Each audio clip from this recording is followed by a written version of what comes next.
बिस्मिल्लाहिर्रहमानिर्रहीम। आज मैं आपको पास लेक्चर नंबर 2 लेकर आया हूँ एमएस वर्ड का। लास्ट हम लोगों ने जो है पढ़ा था लेक्चर के अंदर कि एमएस वर्ड क्या है, उसका क्या इस्तेमाल है, एक्सटेंशन क्या होती है, वर्जन क्या होता है, और एमएस वर्ड हम ओपन कैसे करते हैं, फिर हम फाइल को सेव और सेव एज कैसे करते हैं। तो ये था हमारा previous lecture 1 and now we have lecture number 2 और उसके जो कंटेंट्स हैं जो मैं आज आपसे डिस्कस करूंगा वो है what are the shortcut keys. File tab के अंदर क्या क्या एलिमेंट्स हैं हम वो डिस्कस करेंगे। इसके अलावा शॉर्टकट कीज फाइल टैब के अंदर कौन कौन सी हैं और कैसे इस्तेमाल होती हैं उसको आज डिस्कस करेंगे डिटेल के साथ।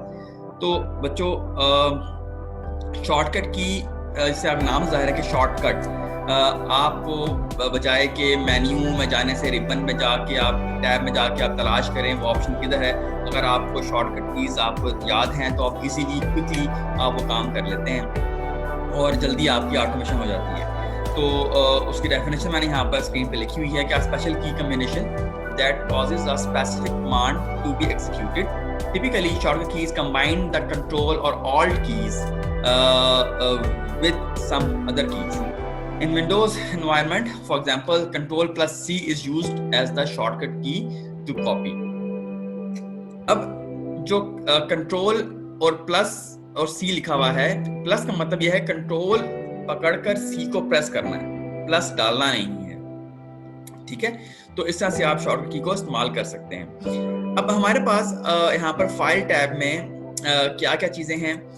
सेव हमने कल पढ़ लिया था, सेव एज भी हमने कल पढ़ लिया था। आज हम ओपन पढ़ेंगे, क्लोज पढ़ेंगे, फिर रिसेंट में क्या होता है न्यू और प्रिंट कमांड हम आज डिटेल से डिस्कस करेंगे। तो दोस्तों हमारे पास जो है शॉर्टकट की सबसे पहले हम लिखते हैं जो आपने इस्तेमाल करनी है जो फाइल टैब के अंदर, वो आप नोट भी कर लें साथ साथ।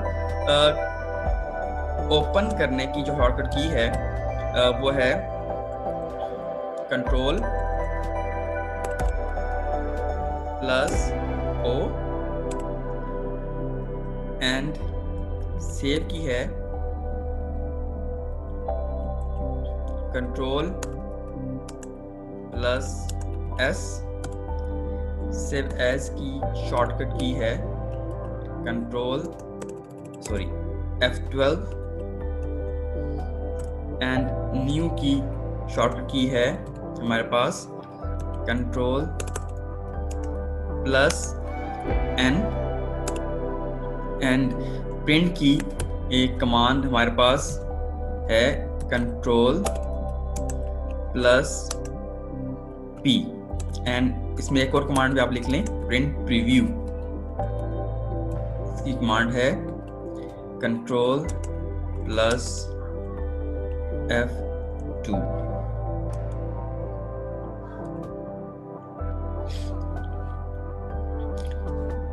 प्लस F2 हम कमांड को एक दफा एग्जीक्यूट कर लेते हैं। अच्छा, तो अब हम इसको देखें। ओपन कमांड बेसिकली क्या होती है? ओपन कमांड का मतलब ये है कि कोई भी डॉक्यूमेंट जो कि पहले से बना हुआ है, जो आप बना चुके हैं, उसको आपने जो है वो ओपन करना है। हम कंट्रोल ओ यूज करते हैं, बजाय कि हम फाइल में जाएं, यहाँ जाके हम ओपन पे क्लिक करें। जैसे यहाँ ओपन कर रहा हूँ मैं, देखें एक विंडो खुल गई अगेन, जो डॉक्यूमेंट बना हुआ मेरे पास पहले से। हम अगर उसको ओपन करते हैं देखें तो ये आपका डॉक्यूमेंट ओपन हो जाता है। ठीक है, अच्छा, बट हम बजाय कि उस मेन्यू में जाके उस कमांड को एग्जीक्यूट करें, हम जस्ट यहाँ डायरेक्टली कंट्रोल पकड़कर ओ प्रेस करते हैं तो हमारे पास सेम जो है वो विंडो ओपन होती है। और उस विंडो में जाके जो हमारा रिक्वायर्ड डॉक्यूमेंट है वो हम ओपन करना चाहें तो हम इस तरह करके इसको ओपन कर सकते हैं। ठीक है दोस्तों, सेम एज कंट्रोल एस हम प्रेस करेंगे तो ये डॉक्यूमेंट सेव हो जाएगा। कल मैं आपको सिखा चुका हूँ save as F12 command press करते हैं। अभी मैं करके दिखाता हूँ आपको। मैंने प्रेस किया, देखिए विंडो ओपन होगी। सेव एज मैंने बताया था आपको कि सेम डॉक्यूमेंट को किसी और जगह पर आपने सेव करना हो या आपने नेम चेंज करना हो तो हम इसको जो है सेव एज कमांड को हम इस्तेमाल कर सकते हैं।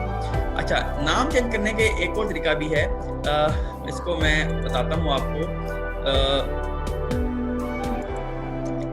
राइट क्लिक करता हूँ यहाँ पर, सपोज ये है मेरे पास एक फाइल इसका नाम है हमारे पास SHO3, तो उसको मैं रीनेम करता हूँ यहाँ से, तो यहाँ से ले देता हूँ टाइगर।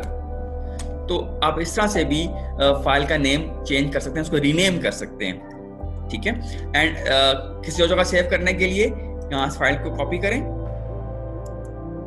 एंड लेट्स से आपने यहाँ पर आपने जाना है और अपने रिक्वायर्ड फोल्डर पे आपने पेस्ट कर देना है। तो ये भी सेव एज करने का एक तरीका है, कॉपी एंड पेस्ट करके हम इसको भी, फाइल को भी हम जगह चेंज कर सकते हैं, ठीक है दोस्तों। तो मैंने आज आपको सेव एज की अल्टरनेट कमांड भी बता दी।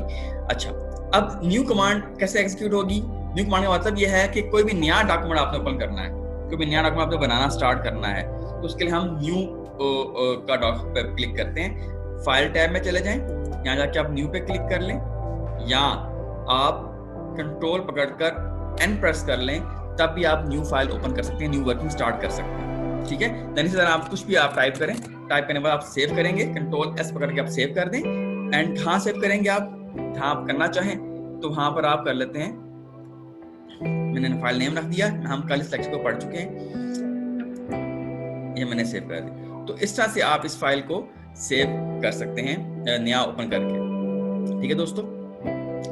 अब हम बात करते हैं प्रिंट कमांड की तरफ चलते हैं। प्रिंट कमांड कंट्रोल पी करके भी आ जाएगी एंड इस तरह प्रिंट पे क्लिक करेंगे तो हमारे पास जो है एक विंडो ओपन हो जाएगी। अच्छा, प्रिंट कमांड के लिए आपके पास प्रिंटर का इंस्टॉल होना बहुत जरूरी है। अगर प्रिंटर आपका इंस्टॉल नहीं है तो आपकी प्रिंट कमांड एग्जीक्यूट नहीं होगी, क्योंकि प्रिंट का मतलब ये है कि आपने अपनी जो है वो डॉक्यूमेंट को प्रिंट करना है। अच्छा, प्रिंट को हम हार्ड कॉपी भी कहते हैं। अब यहाँ पर दो चीजें बताना चाहूंगा आपको, what is difference between hard copy and soft copy. तो हार्ड कॉपी ये होती है जो आप प्रिंटर से प्रिंट आउट लेते हैं पेज का, वो आपकी हार्ड कॉपी है। एंड सॉफ्ट कॉपी ये है जो आप स्क्रीन पर देखते हैं अपनी कोई भी डॉक्यूमेंट को, वो आपकी सॉफ्ट कॉपी दिखाते हैं। अगर मैं सपोज मैं कहता हूँ कि बेटा कल आप मुझे सॉफ्ट कॉपी ला के दिखाएं, तो आप क्या करोगे, आपके पास 2-3 मेथड हैं सॉफ्ट कॉपी मुझे दिखाने के। एक मेथड ये है कि आप सॉफ्ट कॉपी मुझे ईमेल कर देंगे, या आप मुझे यूएसबी में ला के दे देंगे, या आप जो है मुझे किसी सीडी पे आप राइट करके उसको ला के मुझे दिखा देंगे स्क्रीन के ऊपर, तो ये आपकी सॉफ्ट कॉपी होगी।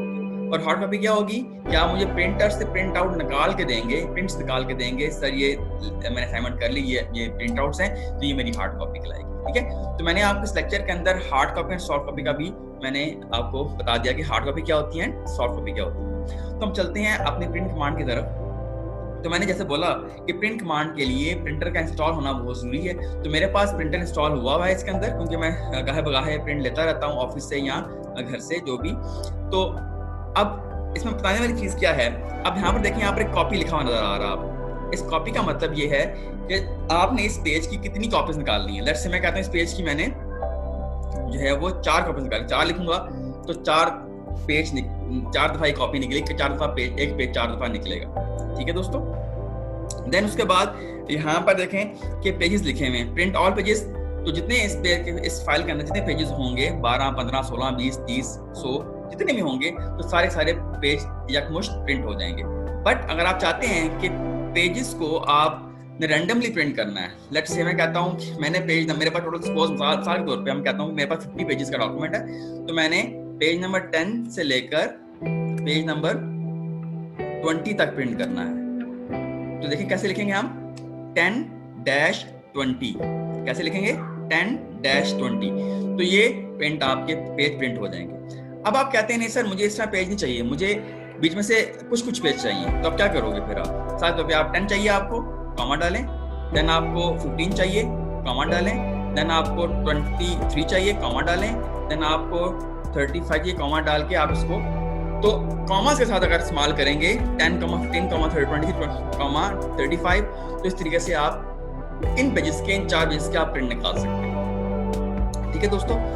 अच्छा, इसके अलावा कुछ प्रिंटर्स के अंदर ऑप्शन होती है, हर प्रिंटर की अपनी प्रॉपर्टी होती है, ठीक है। कुछ बोथ साइड प्रिंट करता है, कुछ बोथ साइड पेज प्रिंट नहीं करता, तो ऑप्शन से इस ऑप्शन को इस्तेमाल कर सकते हैं, print on both side, print on both sides, इसकी आप भी इस्तेमाल कर सकते हैं। फिर पोर्ट्रेट करना है या आपने लैंडस्केप करना है। दोस्तों पोर्ट्रेट होता है बिल्कुल सीधा, आपका जो वर्टिकल होता है। ये हम आगे कमांड इंशाल्लाह पढ़ेंगे आगे फर्दर मेन्यूज के अंदर, बट मैं फिलहाल शॉर्ट्स में बता देता हूँ कि पोर्ट्रेट जो होता है वो बिल्कुल स्ट्रेट होता है, जबकि जो लैंडस्केप होता है वो आपका हॉरिजॉन्टल की फॉर्म में होता है, जैसे कि आपको ये नजर आ रहा है आपको। आप देखिए, मैं दोबारा करता हूँ उसको, ये देखिए, ठीक है। तो ये आपका पोर्ट्रेट और लैंडस्केप करने का तरीका है। फिर हमारे पास इसके अंदर लेटर लिखा हुआ है। बाय डिफॉल्ट जो पेपर का साइज होता है, इस साइज को हम इंशाल्लाह आगे भी पढ़ेंगे फर्दर, दोबारा एक दफा पढ़ाऊंगा आपको मैं। लेटर का जो साइज है वो बाय डिफॉल्ट सिलेक्ट होता है। आपके एमएस वर्ड की जब प्रिंट कमांड देते हैं उसका साइज होता है 8.5 इंचेस टू इंटू 11 इंचेस का ये पेज होता है। अच्छा, इसी तरह लेकिन आपने कोशिश करनी है कि आपने A4 पेज को सिलेक्ट करना है लाइक दिस। A4 पेज का साइज होता है 8.27 इंचेस इंटू 11.69 इंचेस। पाकिस्तान में A4 पेज जो है वो मिलता है मार्केट के अंदर मैक्सिमम, लेटर पेज नहीं मिलता है सच। आप जब भी खरीदने जाएंगे तो आपको A4 पेज या लीगल पेज देंगे आपको।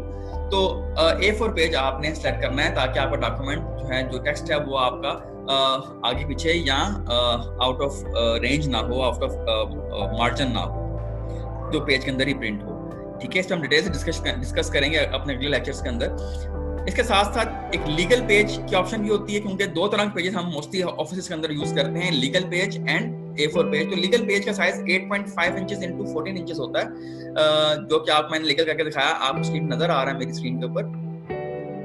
अच्छा, इसमें एक बात याद रखने वाली, मैं आगे भी दोबारा भी बताऊंगा कि आपने इसका जो मार्जिन है वो 13 इंच सेट करना। क्यों करना है वो हम इंशाल्लाह अगले लेक्चर में बताएंगे इसकी क्या वजह है।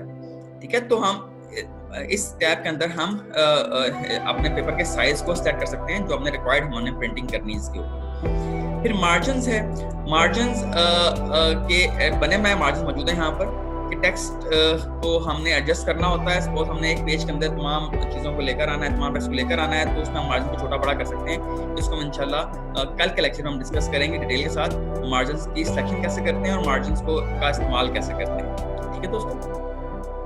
अच्छा, यहाँ पर एक और ऑप्शन हमारे पास है, रिसेंट की ऑप्शन। ये वो ऑप्शन होती है जिसमें आपने अपने रिसेंट डॉक्यूमेंट के ओपन किए हुए होते हैं, उसके जरिए से आप फौरन आप वहाँ से ओपन कर सकते हैं डॉक्यूमेंट्स अगर आपको चाहिए होता है। अदरवाइज आपको अपनी फोल्डर की डेस्टिनेशन याद होती है, वहाँ से आप उन डॉक्यूमेंट को तलाश करके आप उसको ओपन कर सकते हैं। ठीक है, तो मेरा ख्याल है आज इतना ही रखते हैं इसको। ये मेरा आज का सेकंड लेक्चर था। इंशाल्लाह उम्मीद है कि आपको समझ आई होगी। कोई आपको प्रॉब्लम हो तो आप मुझे टेक्स्ट कर सकते हैं, मुझे आप ईमेल कर सकते हैं, और आपके जो है फीडबैक का मुझे इंतज़ार रहेगा। और उम्मीद करता हूँ कि ये लेक्चर आपके लिए फ्रूटफुल साबित होगा। इस लेक्चर को आखिर तक देखिएगा और दोस्तों को भी रेफर कीजिएगा। Thank you so much, have a good time.